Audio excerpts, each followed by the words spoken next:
So we've been practicing getting to know ourselves. We've been practicing mindfulness and inquiry and energy. We've been practicing joy, perhaps, tranquility, concentration. Better? Joy, concentration, and so on. And when I do this, and for others as well, it's my experience that it's kind of like untangling a knot, a psychological knot. There's a kind of an untangling. And there's a freeing. We become more present, we sort of let go a little bit, or let go a lot, I think. We practice the Eightfold Path, which I mentioned Ajahn Sumedho last night or the other night, maybe the first night. And one time I was listening to a talk by Ajahn Sumedho, and he said, the Eightfold Path could be summarized into 2 words, and that is letting go, letting go. Because what we find we do is that we're constantly clinging and grasping onto something, whether it be an experience, craving after, or a view, or a concept. This kind of constant clinging and grasping gives us a lot of pain. As I described the other night, Ataya Chan spoke to me about holding a toothpick, something as small as a toothpick. The tighter we hold onto it, the more the pain, and when we let go, there's less pain. So anyway, in this process of letting go, we sort of let go of ourselves as well. We sort of get out of our road, so to speak, I think. This is my experience, and it's also the experience of many others who have travelled this path.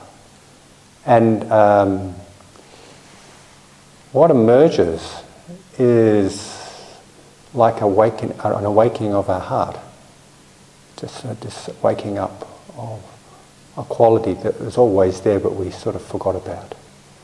It's the quality of, well, it's the 4 heart qualities: loving kindness, compassion, appreciative joy, and equanimity. It's like these qualities had been covered over, and when we get rid of the crap, well, sort out the crap, not that we have to get rid of it, it's just like it gets sorted out, gets disentangled, and sort of is released a little bit. Then what emerges is this natural loving kindness, compassion, appreciative joy, and equanimity. So last night we talked about equanimity, and tonight I'd like to focus on loving kindness. And last night I mentioned that the other word for loving kindness, well, the Pali term is metta, which comes from the root mit, which means means friend. So loving kindness is really like warm friendliness. And when we're practicing mindfulness and practicing concentration and exerting courageous effort, and we wake up to our hearts, what seems to happen is we also befriend ourselves. Just like in the poem I was talking about, we're reading then. We become friends with ourselves. We remember ourselves. We are actually our own best friend. So it's a really nice feeling to become friendly with ourselves again. And also we start to put aside our veils, our kind of egocentricity, so to speak. We put aside that sense of being contracted within a me. We put ourselves aside and we can start to see others as well. And we naturally see what's there, which is naturally beautiful. I mean, we also see the suffering as well as the joy, and we also have great peace with the way things are. But there's a quality of being able to see something really beautiful in everyone. Like, and you look in the mirror and you see something beautiful in yourself. You see something beautiful in everyone. Something really lovable. Something really nice. Something that you imagine that person's mother could have seen, perhaps. Anyway, this is loving kindness. And loving kindness is interesting because it's something that all humans urge for. Loving kindness is about happiness. It's based on happiness. And the urge for happiness, the yearning for happiness, is something that unites all beings. Every being wants to be happy. Even if it's just like an amoeba. It wants to be happy somehow, whatever happiness means for it. But all beings are united in that very yearning for happiness. All beings are also united in the desire to be free from suffering, to be free from dukkha. So when we realise that, our sense of loneliness, our sense of alienation, our sense of separation starts to fall away. It's we don't have to fret anymore. You know, we're not actually that weird. Well, we are weird, but everyone's weird. So we kind of smile at it, and we're okay. We feel a sense of it's okay. It's a sort of, it's okay to be part of this.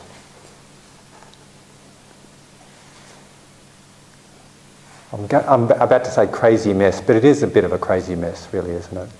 Life, it's really strange. And it's okay. It's that feeling of okayness that emerges, which is part of loving kindness. So, last night I spoke about the near and far enemies, so I'll just repeat them. Loving kindness is this non-possessive love. It's this sense of warm friendliness, and its opposites, or its far enemies, bitterness, aggression, hatred, aversion, ill will. These are the direct opposites of loving kindness. Its near enemies are the types of love that we find when we have conditional love, or I'm sure many of you have seen this in your life, you know, codependency, like neediness, that codependency, grasping after something and feeling like you absolutely need that sort of a love, that grasping after, clinging to something, just someone to say they want you or something like that. That's like a near enemy of loving kindness. It looks like loving kindness, but it's horribly not it. It's horribly quite painful. It doesn't actually lead to freedom of heart. It doesn't lead to a kind of opening and a being with things the way they are and allowing and seeing the beauty. What happens is you sort of have a desperation, a neediness, and it's based on fear, if anything. But it looks like loving kindness. So that includes a sense of dependent attachment, possessive adoration, and subservience. So I think you all know loving kindness.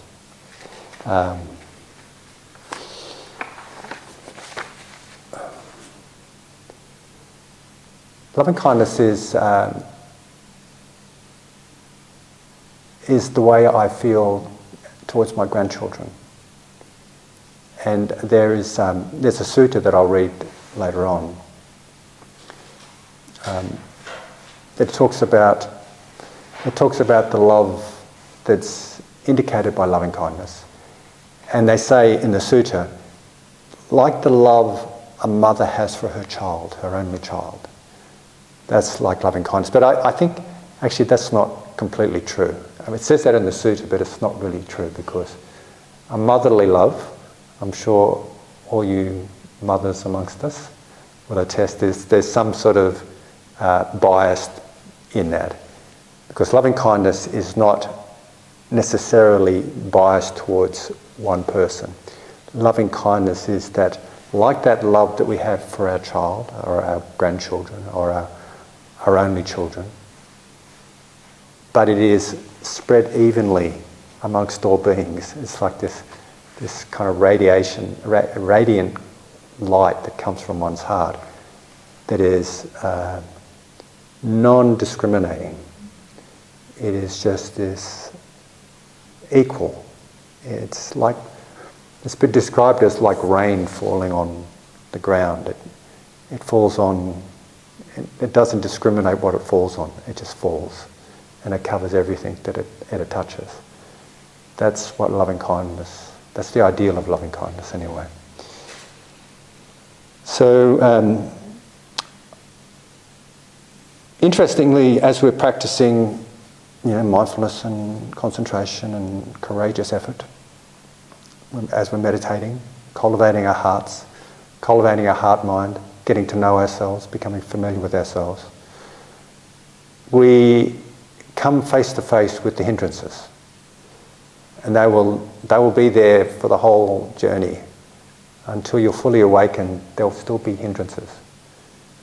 They're the business of meditation. And if you remember, I briefly spoke about these the other night. They are obsessive desire or wanting, obsessive wanting. Nothing wrong with desire. Desire is great. If I didn't have desire to be here, I wouldn't be here. There's really wholesome desires, I think. I think it's good that I'm here, I think. Nothing wrong with the desire. When it becomes obsessive, when we feel like we need something, that thing out there that we want is going to give us happiness and we depend on it, then it becomes a problem. And when we're sitting in meditation and we're obsessing about something like whatever it is, the fulfillment of my dreams or whatever, then it's a problem. It sort of takes us out of being present. So that was the first one. The third one was sometimes called Sloth and Torpor, but really it's like mental thickness and dullness. Not to be confused with sleepiness. This is what a lot of us have been experiencing in the first couple of days of a retreat. Usually it's very common. We experience a lot of sleepiness. And it's no wonder, because we're so sleep deprived in our busy work life. When we come to a retreat and we stop, we just start to catch up. Anyway, Sloth and Torpor, which it was originally translated as, I don't know how they got that, because I don't think there were any sloths in India. I think they're from South America. I don't know how that came about, but anyway, Sloth and Torpor. Torpor is this kind of thickness. This particular hindrance is when your mind is really thick. It's like compared to a mud in a bowl of water. Sorry, that's not right. It's compared to mud. Like really thick, you just can't move through it very easily. Actually, these hindrances they're often described as, well, in one sutta they're described as like looking at yourself, looking at your reflection in a bowl of water. And so when you look at the bowl of water, you can't see a clear reflection if it's filled with mud rather than water. So sloth and torpor is like mud. Actually, no, this is the wrong analogy. I'll take that back. Sloth and torpor is like algae on the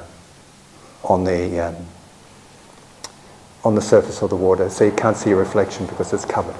It's thick. Obsessive desire is like the water is coloured with a dye. So you're seeing a reflection, but it's coloured with something. And that's actually interesting because sometimes we get obsessive desires about things. Do you remember when you fell in love when you were young? Anybody remember that? Mm-hmm. Yeah.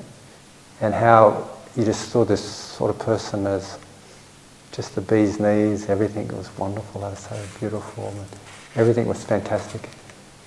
And you were seeing through your desires rather than seeing, your mind was coloured by your desire. You weren't seeing really clearly. It's like your mind was tainted by your desire, it may mean lust or whatever it was. So you weren't seeing clearly. So this is an analogy of obsessive desire in the reflection. You can't see your reflection because it's coloured with dye.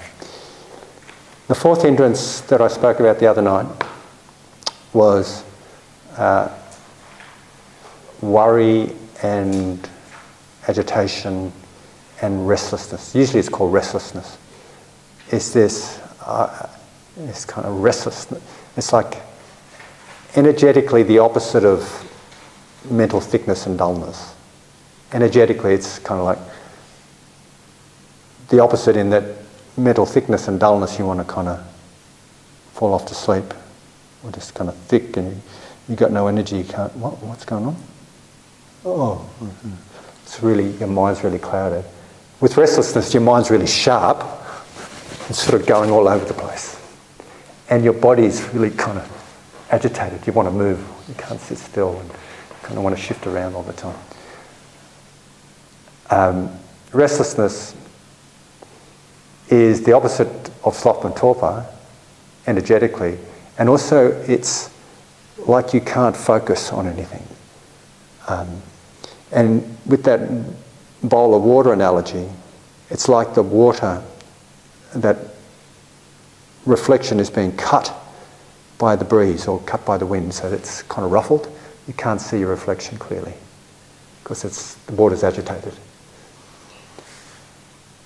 And strategies to work with that are to do something that gets your attention. Actually chill out a bit. Sometimes we get restless when we try too hard, and it's useful to go out in this space. It's probably useful to go out and look at the view, or go for a walk, or do something that's calming. Do something that will get your attention, because the antidote for it is to be able to concentrate. The antidote for it is to be able to calm. And if you're struggling away, your body's really restless, your mind's really restless, and you're trying to meditate, trying to focus on the breath, and all that's happening is your mind's going all over the place, it's probably better to go for a good, nice walk. Do something that's really quite nice for yourself. Not so much here, but when I'm in my practice as a psychology practice, when I notice people are being restless, I ask them what they get into. Do they like going to the beach? Do they like playing guitar? Do they like music? Whatever. And I suggest they do more of it. Do something that can be like the old-fashioned term of relaxing. Why don't you go and do something relaxing, something enjoyable? That's a good antidote for restlessness.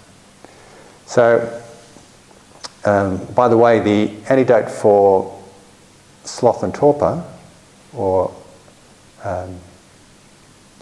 mental thickness and dullness, is to do something is to really focus, really exert energy, focus on something. Exert energy. Sometimes you need to change your body too. You need to stand up rather than sit down. Or even better, stand up rather than lying down, because if you lie down you'll end up going to sleep, which may be what you need, but anyway. And the Buddha talks about going outside. If you're overcome with mental thickness and dullness, go outside, pull your ears, wake yourself up, look at the stars, look at lights, turn the light on, stand up, do something energetically that will wake you up. Not go and have, we used to have, when I was a monk, we used to do all-night sits and on the full moon, or at least once a month, meaning we'd stay up all night and meditate. And they used to have this substance, I don't know what it was called, I can't remember what it's called. It was in little bottles like this. It was like Red Bull. It was just amazing. And I had it a few times and I just I was wired. I was wired all night. And I didn't go to sleep for like 2 days. But I didn't have many times. But the lay people used to just give it to us on these all-night sits for some reason. So anyway, an antidote for sloth and torpor is to really concentrate and also change physically. There was a time when I was sitting on a meditation retreat at IMS, which is Insight Meditation Society. And at any one time there are 100 people there. But the 3 months, there were 60 people there for the whole 3 months. And I was right up the back. And I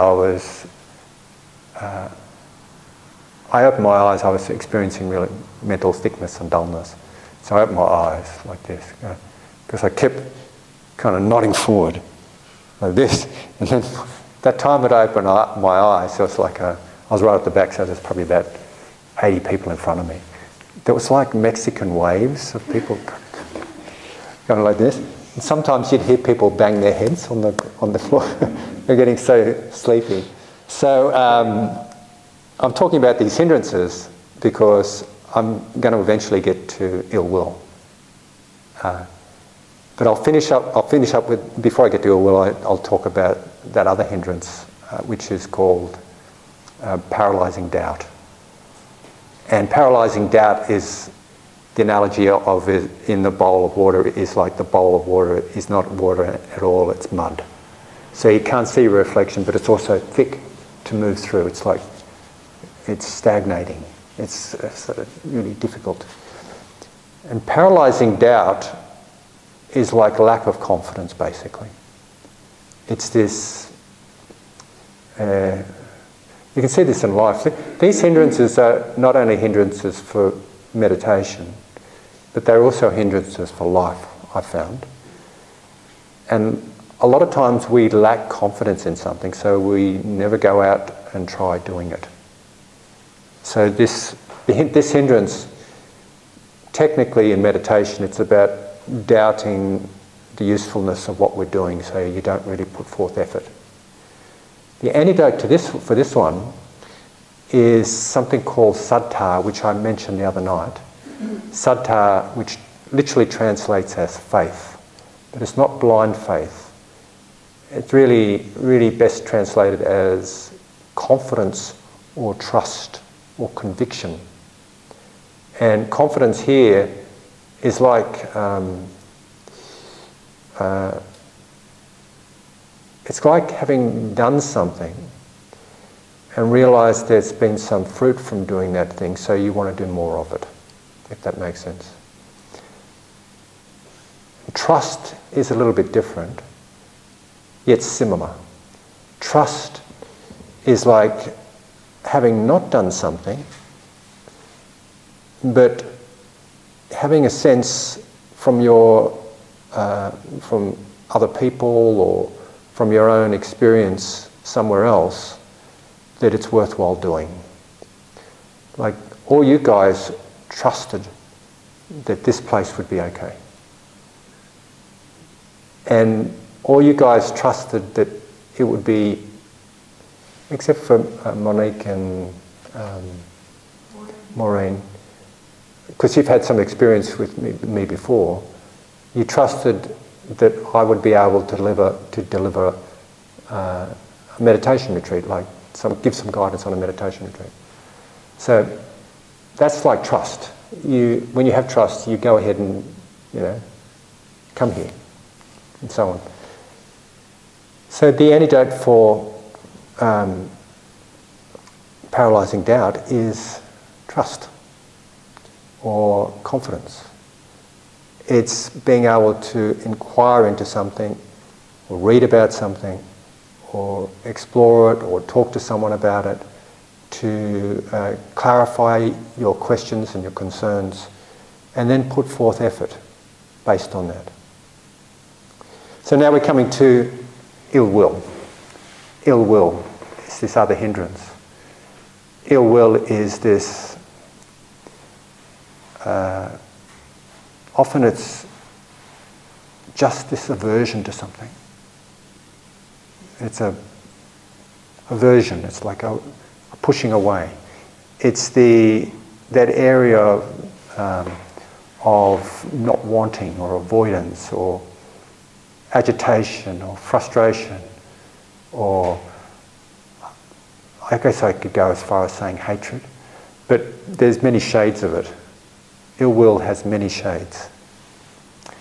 Even boredom could be a form of ill will, like a form of aversion. What happens with ill will is that it tends to make one prickly.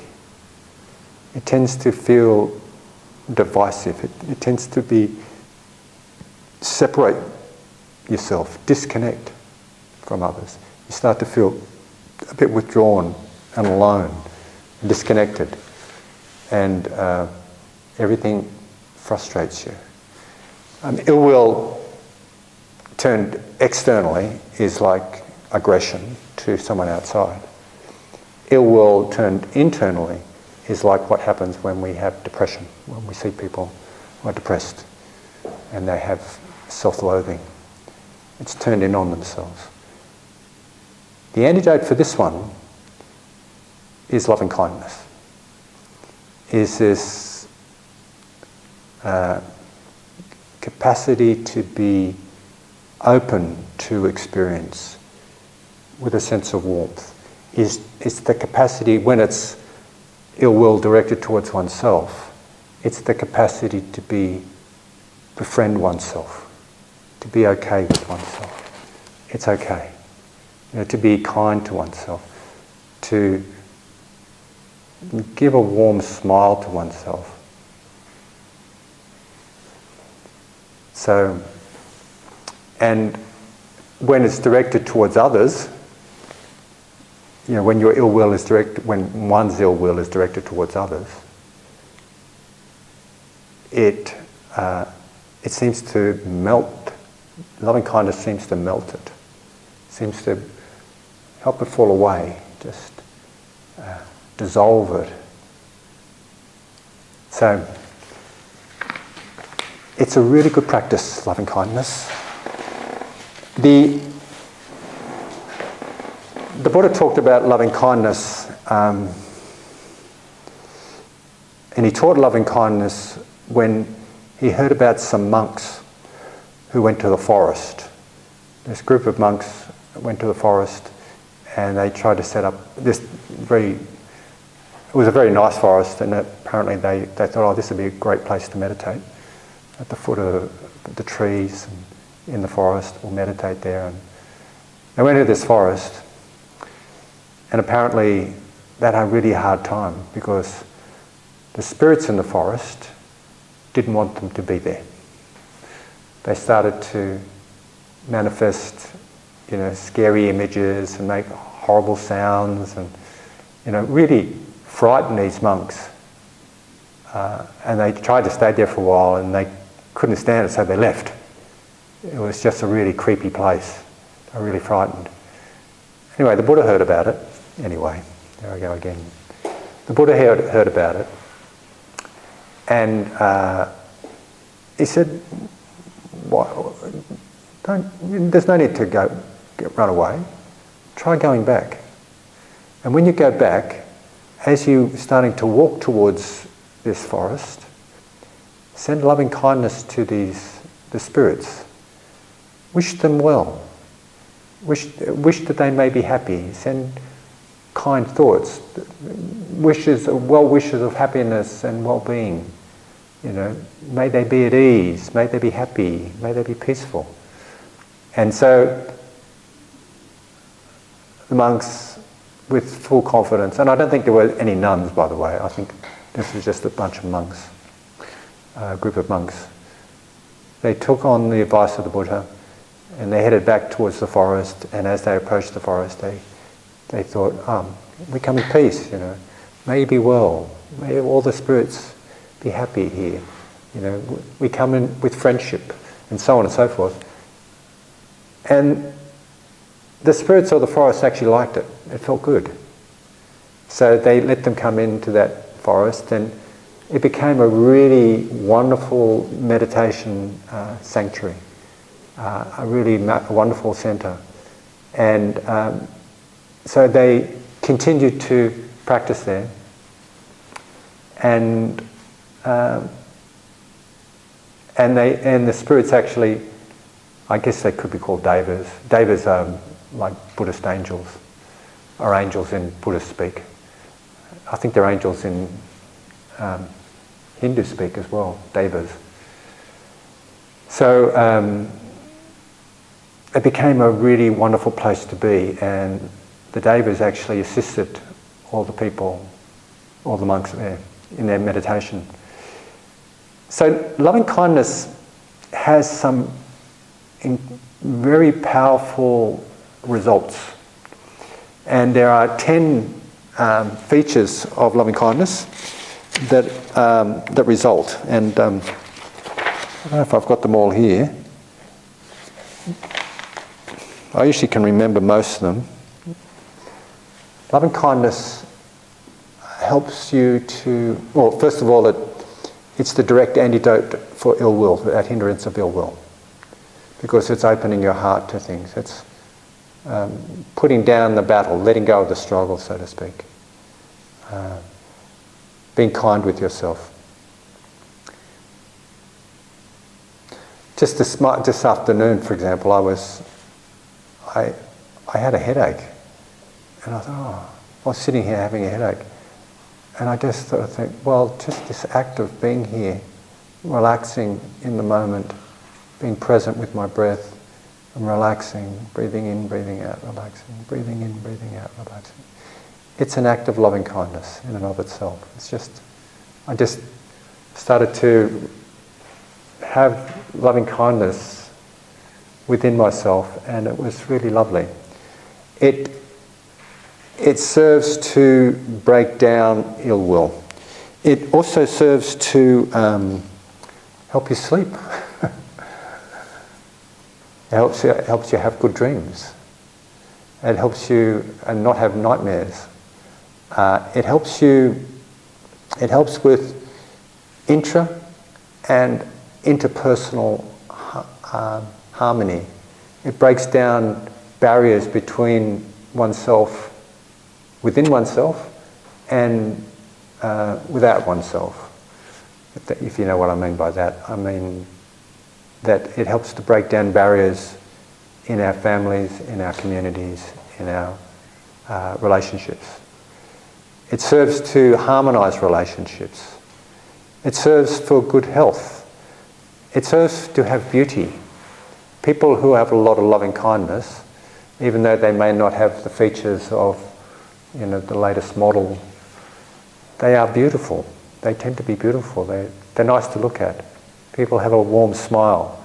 People with loving kindness. Does anybody know any? You guys yourself, you've all got loving kindness. I can see all your loving kindness. All these beautiful smiles. So it actually serves to create beauty. The other quality that it works with is it protects you from harm. And I know there's a lot of stories about this.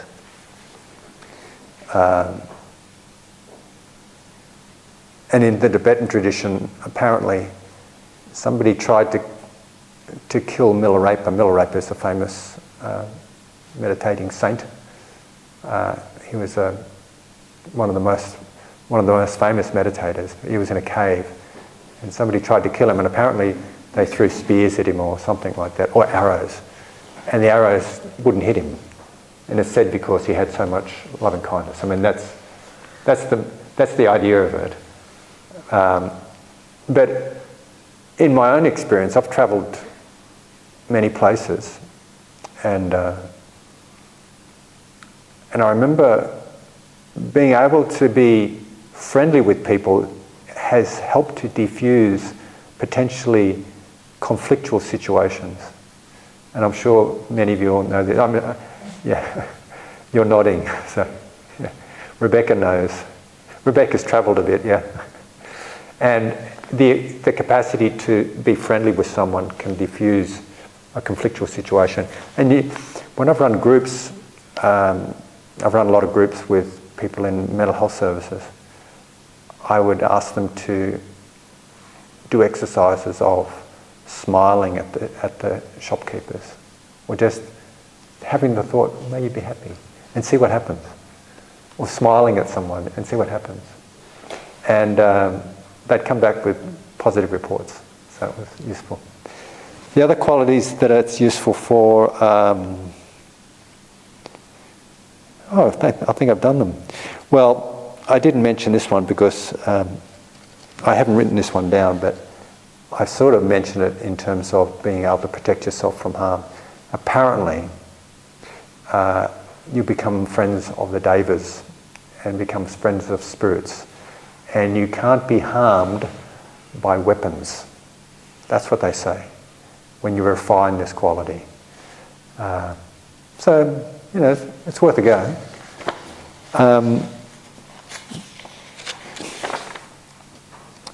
With loving kindness, I've used it many times when I've had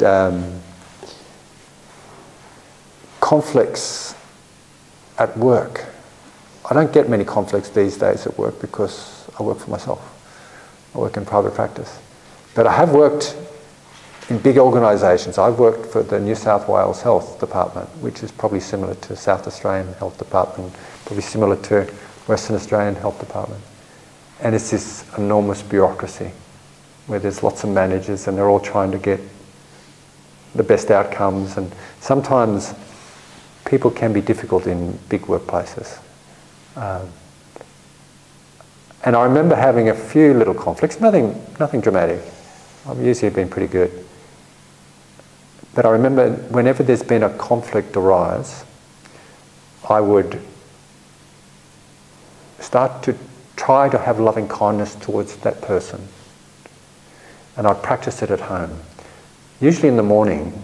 I find mornings are really good for loving kindness. It's like setting up the day for things. So I'd say, may I be happy, may I be peaceful, and I'd get loving kindness going in my own heart. And then I would think about this person that I might be having conflict with and see them smile. Imagine that they're smiling. Imagine that they're smiling at me. Really imagining that, like that's just in my visualization.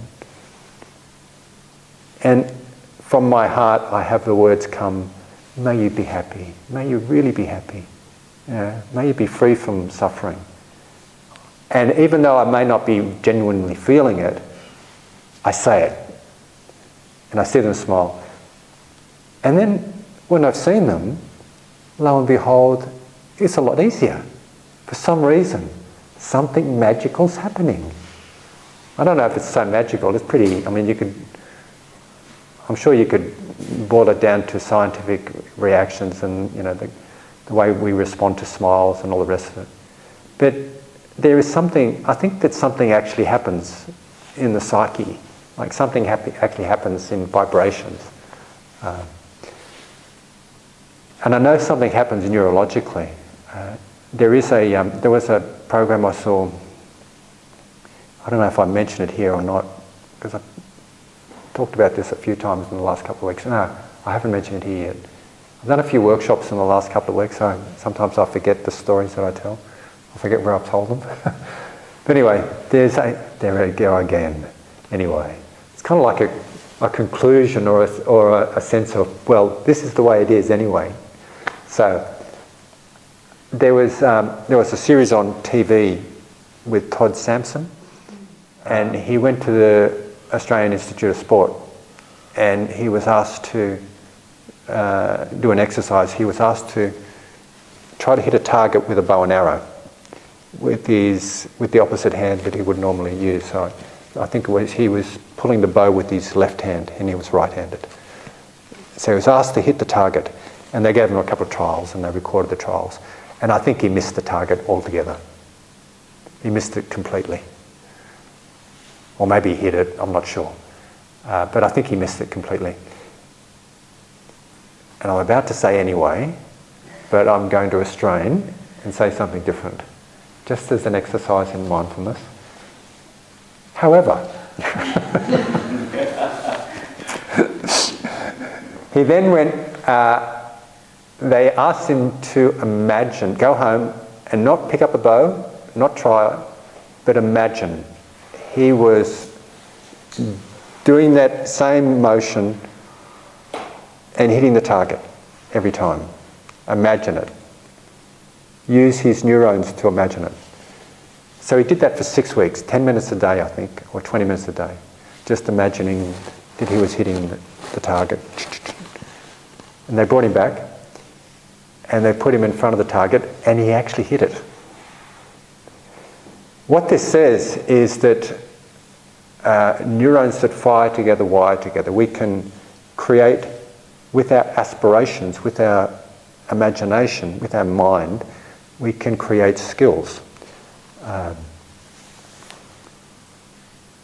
So with his imagination, with his aspiration, he triggered neurons that would go along that same pathways that are in line with hitting the target and shooting a bow and arrow, if that makes sense. And so when we cultivate loving kindness, we can use our imagination. We can sit on our cushion in our room by ourselves and imagine that everyone is happy. Imagine it that we are happy. Imagine that we are free. Imagine that all our anxieties, our neurosis, our ruminations, our crazy mind, all that's kind of resolved. And lo and behold, it can actually happen. It can actually occur. And it does occur. And if we imagine other people reaping the benefits of loving kindness, or other people are happy, it can actually affect them. This is being proved neurologically as well. There's a sense of resonance that we can have with another. And I won't go into the details of it because I can't remember all the details. But we pick up on people's vibes. We say it like that. But in fact, something resonates in another person's brain in relationship to us. Like it's called empathy sometimes. There's resonance, yeah. Well, it's the same kind of thing when you go into a room and you know someone's angry with you. You can feel that energy. Yeah. And you can feel when they're happy. Yeah. There is something called empathy. It's even more than empathy. It's an aspect of empathy, I should say. Empathy is being able to feel what another person is, or experience what another person is experiencing without being the other person, if that makes sense. And there's a lot of research being done on this, and I'll talk a little bit more about that tomorrow night when we talk about compassion. Because it's possible to have empathy and not compassion, and so you can get burned out by that. You can feel, you can get very sensitive to other people and be overwhelmed with your sensitivity. And compassion is different than just empathy. Compassion adds to empathy the wish and the aspiration for the suffering to be relieved. And that's a whole different story. It sparks off a whole different lot of neuronal patterns. So we'll talk about that tomorrow. Okay. I told the story about the wild elephant on the other time. I'm going to tell it again because it's a nice story. And this is a true story, as far as I can understand. It's a recorded story. In the time of the Buddha, he was in India, and it was quite a, what's the word? There was a lot of political unrest in India at the time of the Buddha. So he was constantly working between different parties, different people, and he wasn't always liked. In fact, a lot of people tried to discredit him, and his own cousin tried to murder him on 3 occasions, tried to kill him on 3 occasions. His cousin Devadatta was jealous of him, and he tried to say to the Buddha, "Look, I think you should let me take over. You know, you should let me be the boss rather than you being the boss." And the Buddha said, "No, Devadatta, no." Anyway, however, or as the story goes, Devadatta tried to kill him on 3 occasions. One occasion, he hired some cahoots. Cahoots are people that take care of elephants, train elephants, look after elephants. He hired some cahoots, and he knew the Buddha would be walking down a particular very narrow laneway one day, and he got these cahoots to get their elephant drunk with alcohol, and then prod and provoke the elephant, and release the elephant on the Buddha's pathway, in the same laneway that the Buddha was walking, very narrow laneway. So this is what happened. So this wild elephant was charging down this laneway, and all the market stalls were going all over the place. And this elephant's charging. And the Buddha was walking along, and he had his many disciples following him. And they all scattered, except for Ananda, who was his attendant. He was loyal and faithful. He was another cousin, actually. And he was loyal and faithful. He stuck by the Buddha, regardless. And it said that as the elephant, who was enraged, like screaming, racing down this pathway, racing down this laneway, things going everywhere, people running our way, the Buddha was just calmly walking along, calmly. And the Buddha sent him a ray of loving kindness. And by the time he got to the Buddha, he bowed down to the Buddha, had calmed down and bowed down, and the Buddha patted him on his head, apparently. So I believe that to be true. I think that we can reduce ill will, and as anger is often manifest with ill will, it's not, anger in and of itself is just an emotion, but it's often the vehicle, it's often the emotion of ill will. It can tame that emotion down. It can reduce the pain of that emotion quite significantly. So there's lots of ways loving kindness can be cultivated, and perhaps I should first say that sometimes when we try to cultivate loving kindness, it just doesn't happen. When I've run programs where I've taught loving kindness, this is from years back, I've realised that sometimes it just doesn't happen. Sometimes loving kindness isn't there, it just doesn't arise. And sometimes, if it does arise, we get defensive towards it. It's like it triggers some reactions in us where we kind of want to, there's a flip around of the response. And in CFT, or compassion focused therapy, this is called resistances and associations. And in mindful self-compassion, it's called backdraft. And what it means is, sometimes as we try to cultivate loving kindness, and we might even get a little bit of loving kindness occurring for ourselves or others, it reminds us of something. It's associated with something. It reminds us of a time when we didn't have loving kindness, when we may have needed it. And what happens is we close down or we get defensive. That's one thing that happens. The backdraft analogy is like when, well, you know what a backdraft is. A backdraft is if there's a fire in a building and a room is cut off, there might be smouldering embers or in one room and nobody's in there, but as soon as they open up the door and let all the oxygen in, the flames come out, and as a backdraft they explode through the doorway back onto you because they're being fed oxygen. So that's the analogy of backdraft.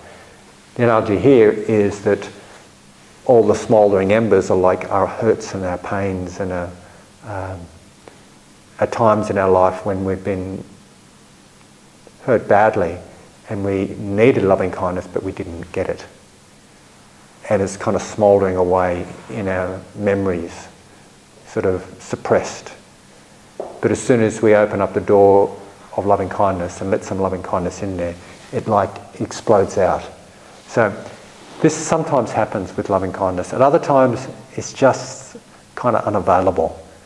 Like the natural ebbs and flows of the mind, it's just not there. If that ever happens, well, it happens to me quite regularly, what I do is I just note it. I be mindful of it. And I endeavour to accept it. Which is ironically being open and loving kind to it. So that's just something as a warning, or as a, what's the word? As a caution about loving kindness. Other ways that we can cultivate loving kindness are basically using whatever works. This morning I asked you to massage your heart meridian. That works for me. Like if I massage that and then I start to imagine being kind to myself, I get a kind of warmth in my heart. Other ways that it works for me is to remember people or beings who have been really, really kind to me. Remember times of loving kindness. Like, you know, kind. I can remember my grandmother, but she died when I was quite young. My other grandparents all died, but sometimes people's grandparents, people have memories of them as being really kind, which is a wonderful thing. I hope my grandchildren have memories of me like that. So sometimes it's by remembering those sorts of beings. Other times it's remembering times you yourself have been kind. Or other times it might be being able to remember a time when you've been in an awesome place. Other times it could be just being, I was going to say having an ecstasy trip, but I've never had ecstasy, but I sort of know what it could be like, because to me it sounds like a rush of oxytocin. And oxytocin can be stimulated in many different ways. Loving kindness, the juice of loving kindness is oxytocin. You know oxytocin, don't you? It's the hug hormone. It's a hormone that's... Where is it secreted? I don't know where it's secreted. But it manifests in the prefrontal cortex and various parts of the brain. Also in your heart. Oxytocin is the juice of loving kindness, although you have to be careful because sometimes oxytocin can stimulate aggression, especially when it's about protecting kin or protecting a family or protecting your team or your tribe. You can become very aggressive with oxytocin. Generally, however, it stimulates this sense of connection and warmth. And the obvious ways of stimulating oxytocin is by kind words with a warm tone of voice. Another way is by touch. So if you can remember what it was like to, well, You know what it's like to be hugged when you need a hug, you know, to get a hug when you need a hug. It's really quite nice. And I've had 3 children, and now have 2 grandchildren. And when a grandchild or when a baby cries, there's a natural yearning for us to pick up the child, to hold it close to us. Well, for me anyway, I think most people would say the same. To say soft tone words to it, even if the baby doesn't understand the words. It's just like, oh. My grandchild, I had a grandchild born. Her name's Honey. When she was crying, I just naturally picked her up and said, "It's okay. Granddad's here. You know, he'll be alright." And you pat her. You know how you pat them on, or you hold them close to your body, and she actually calms down. That stimulates oxytocin. If humans don't get that loving kindness or that stimulation throughout their life, they fail to thrive. You know, there's fail to thrive syndromes from children who haven't been touched and haven't been nourished in that respect. It's a natural response, and loving kindness can start there as well. There is a book written by Pema Chodron called Start Where You're At, and it's all about the 4 heart qualities. Basically, she's saying, start where you're at. And if where you're at is just giving yourself a hug, or getting a hug, and noticing your heart melt somehow, noticing feeling a little bit connected and warm, even if it's just putting your hand on your heart, not just, I mean, it includes that, that can stimulate oxytocin. It can also stimulate a sense of warmth and loving kindness. So you start where you're at. And words are really powerful here too. And tomorrow we might do an exercise about finding the right words for us. They do that in Mindful Self-Compassion. I think it's a good exercise as well. I might borrow it directly from Mindful Self-Compassion, to be honest. When I first went to Thailand, I learned how to chant, and some of the greatest chants were those related to loving kindness. And there's some phrases in the traditions, they go like this, they go, Sukhi Homi, may I be happy, or Sukhi Hontu, actually goes Sabbe Satta Sukhi Hontu, Sabbe Satta, Sabbe all, Satta beings, Sukhi. Remember how I said yesterday, Sukha is happiness? Sukhi means, somehow means happiness. Sukhi Hontu, may they be happy. May all beings be happy. Abera Hontu, may they be free from enmity. Abhyapaja Hontu, may they be free from abhyapaja. May they be free from mental torment. Inner and outer harm, sometimes it's translated as inner harm or outer harm. Aniga Hontu, may they be healthy in body and mind, or free from troubles of mind and body. Sabbe Satas Sukhi Atanang Pariharontu, may they be able to protect their own happiness.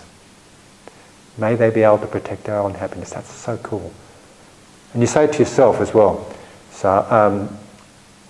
Sukhi Homi, may I be happy.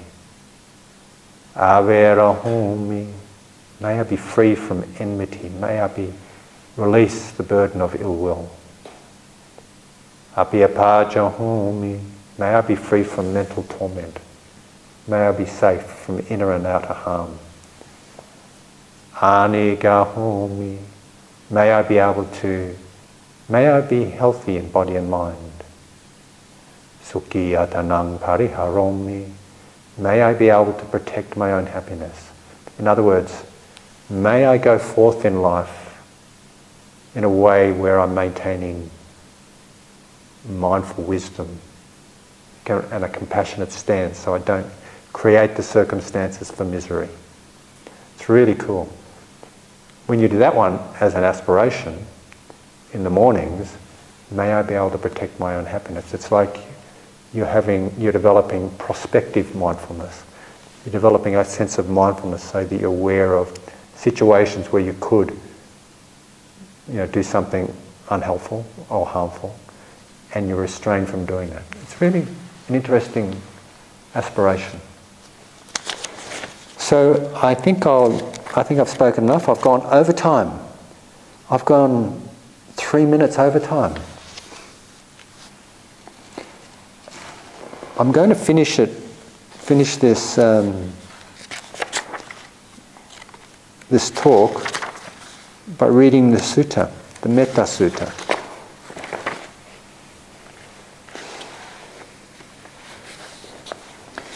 And I'm just going to preempt the last line. The last line says here, is not born again into this world. That takes a little bit of unpacking. I want to unpack it now so that it makes sense when we get to it.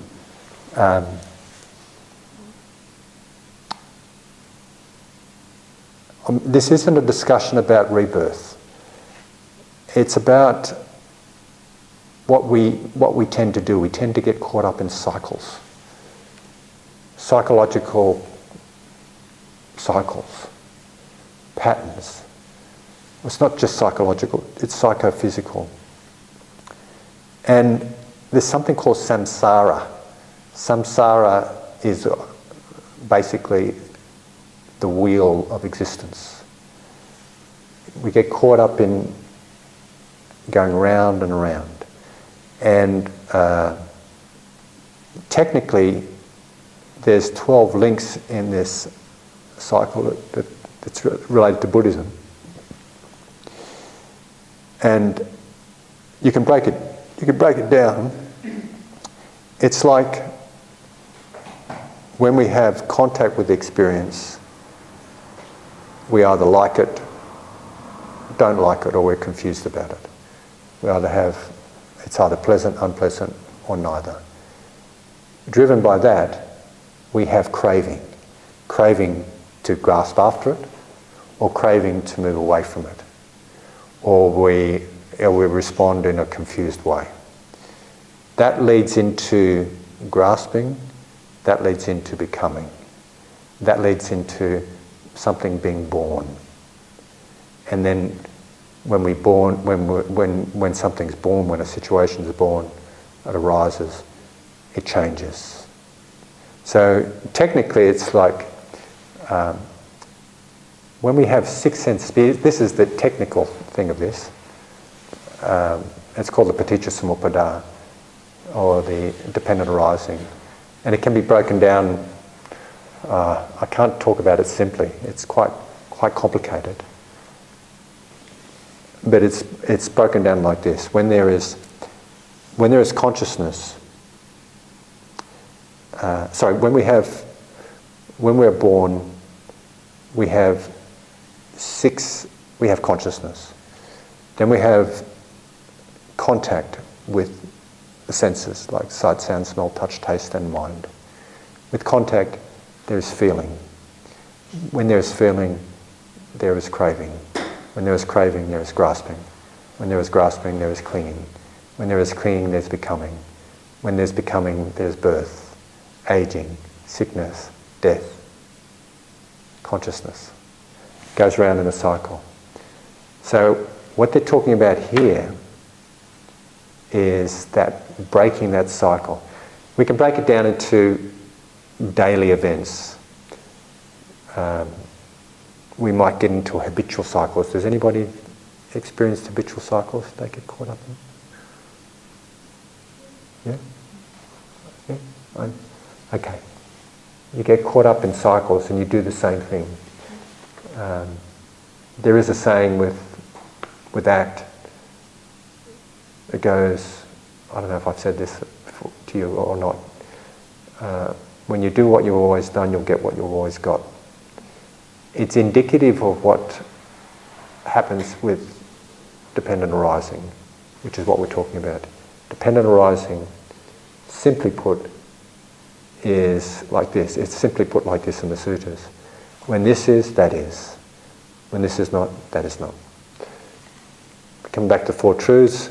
When there's no cause for suffering, there's no suffering. Do you remember that from the first evening? Can you remember that? That foggy time back in, all those 2 days ago or 3 nights ago or something like that. So when we talk about being freed from all the sense desires, one is not born again into this world. That's what we're talking about. We're short-circuiting the cycle of suffering. You are free. You are liberated, if that makes sense. Okay. I hope that I wasn't too complicated in my explanation of that. The Buddha's words on loving kindness, Sutta Nipata 1.8, the Metta Sutta. This is what should be done by one who is skilled in goodness and seeks the path of peace. Let them be able and upright, straightforward and gentle in speech, humble and not conceited, contented and easily satisfied, unburdened with duties and frugal in their ways, peaceful and calm, wise and skillful, not proud and demanding in nature. Let them not do the slightest thing that the wise would later reprove, wishing in gladness and in safety. May all beings be at ease.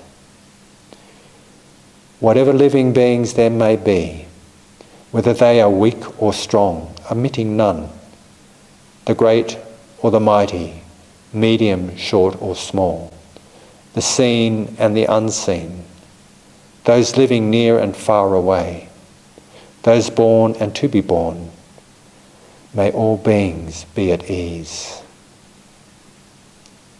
Let none deceive another or despise any being in any state. Let none through anger or ill will wish harm upon another. Even as a mother protects with her life her child, her only child, should one cherish all living beings, radiating kindness over the entire world, spreading upward to the skies and downward to the depths, outward and unbounded, free from hatred and ill will, whether standing or walking, seated or lying down, free from drowsiness. One should sustain this recollection. This is said to be the sublime abiding.